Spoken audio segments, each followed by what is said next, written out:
Quantum Geopolitics. Why the world is no longer a chessboard. A Vijigeeshu Odyssey, an Upanishad of statecraft for the algorithmic age.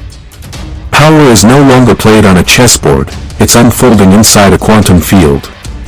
The Cold War had walls and weapons. The quantum age has observers and algorithms.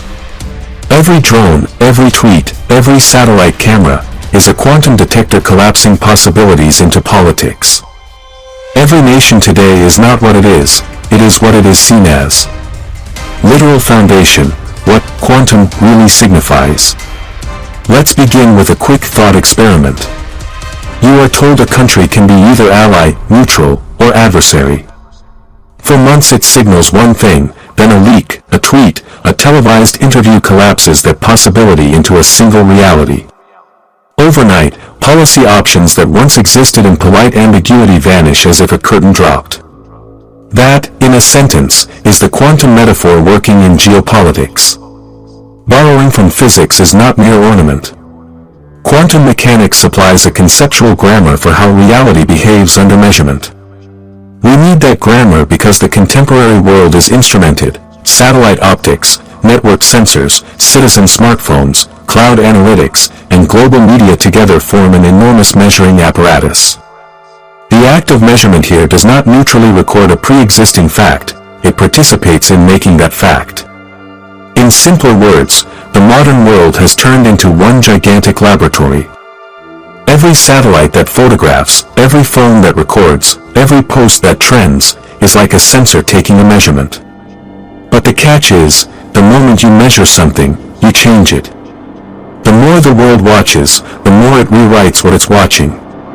In politics, in war, in markets, nothing is simply happening. It's being made to happen by the way we observe, interpret, and share it.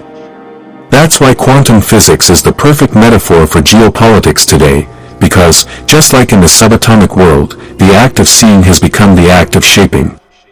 For core quantum ideas are the main building blocks. 1. Superposition. In a quantum physics lab experiment, a particle may exist in multiple possible states simultaneously until measured. In international relations, a state too often exists in multiple political positions, balancing, hedging, posturing, until some decisive observation, a public diplomatic communiqué, a leaked memo, a viral video, collapses those possibilities into a single perceived position. Consider a country sitting between two great powers. Until its choice is known, it is both friend and rival. Once the world collectively reads its action, the potential collapses. 2. Entanglement. Quantum particles separated by vast distances remain correlated. In geopolitics, supply chains, diaspora networks, intelligence sharing arrangements, and media ecosystems entangle actors. A semiconductor factory in Taiwan can instantaneously affect manufacturing in Germany, policy debates in Washington, and strategy corridors in Beijing. Entanglement changes the calculus of cause and effect, nothing stays local. 3. Observer effect. Measurement disturbs the system. When the world watches, when satellites beam, when feeds stream, when platforms amplify, the act of observation changes the event. A military move becomes more than a kinetic fact, it becomes a narrative object that shapes legitimacy, legal recourse, recruitment, and the enemy's resolve. 4. Decoherence and collapse. When a quantum system interacts with a macroscopic apparatus, the wave function decoheres and a single outcome appears registered. In the political realm, narrative coherence, whether organically generated or engineered, produces the settled fact that becomes the basis for policy, alliances, and legitimacy. These are not metaphysical tricks. They are an epistemic toolkit, how to reason about systems that are probabilistic, coupled across distance, and shaped by measurement. If the modern world's instruments change how reality is recognized, then our theory of strategy must change its primitives. The death of the chessboard, from classical geopolitics to quantum geopolitics.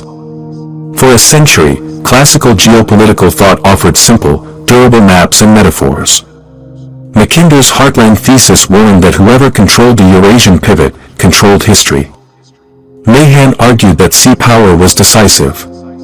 Morgenthau insisted policy be guided by interest and balance. Kissinger returned diplomacy to the art of managing stable systems. These thinkers gave us a toolkit that models power as location, capacity, and predictable exchange. That toolkit remains useful.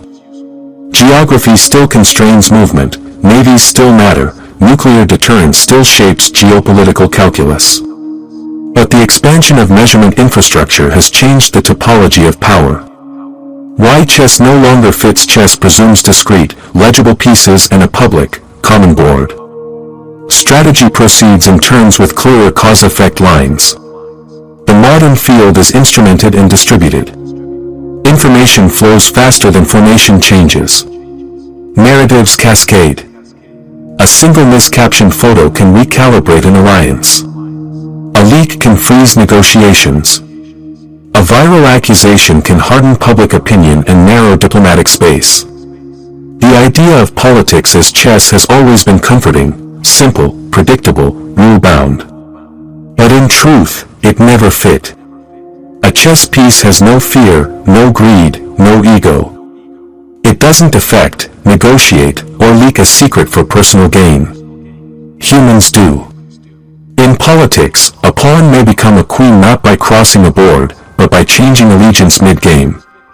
Rules are enforced not by arbiters, but by power, which means the rules bend.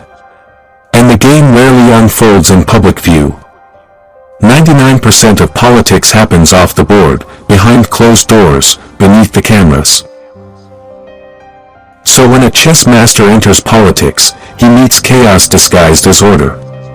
And when a politician plays chess, he meets order disguised as chaos. The chess master finds that the rules mutate, the politician finds that the pieces don't. That's why chess no longer fits as a metaphor for power in the 21st century. The pieces have become self-aware, the board is invisible, and the game never ends. In chess, rules are rules.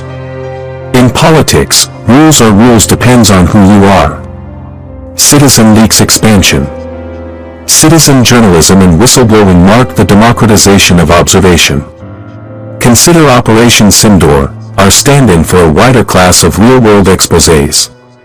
India conducted its military offensive Operation Sindoor against Pakistan after the terror attack in Pahalgam in May 2025. During the operation, Indian citizens observed certain anomalies in the conduct of India's diplomatic wing and blew the whistle, en masse, on social media. A single disclosure acts like the observer's photon, striking a system in equilibrium and forcing it to reveal its hidden state. Until the moment of exposure, power structures exist in superposition, simultaneously ethical and corrupt, lawful and compromised. Once the document, video, or dataset enters the public domain, the wave collapses. Reality chooses a side. But every act of observation carries the risk of distortion. The same leak that reveals truth can, in the hands of polarized observers, be refracted into 10 competing versions of reality. Thus, whistleblowing is not just an act of courage, it is an act of epistemic warfare.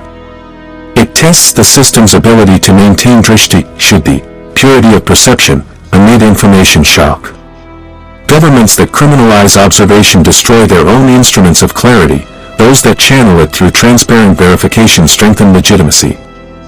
This is why, in the quantum age, leaks are not PR crises to be managed, but measurements to be interpreted. They remind us that secrecy and accountability are entangled variables. A polity mature enough to read its own exposures calmly achieves the rarest strategic commodity, self-observation without self-destruction.